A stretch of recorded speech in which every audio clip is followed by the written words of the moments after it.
இதோ இதோ இந்த பயணத்திலே இது போதும் கண்மணி, வேறென்ன நானும் கேட்பேன்.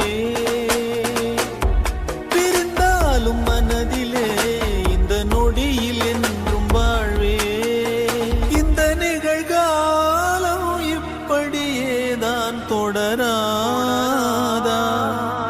என் தனியான பயணங்கள் இன்றுடன் முடியாதா?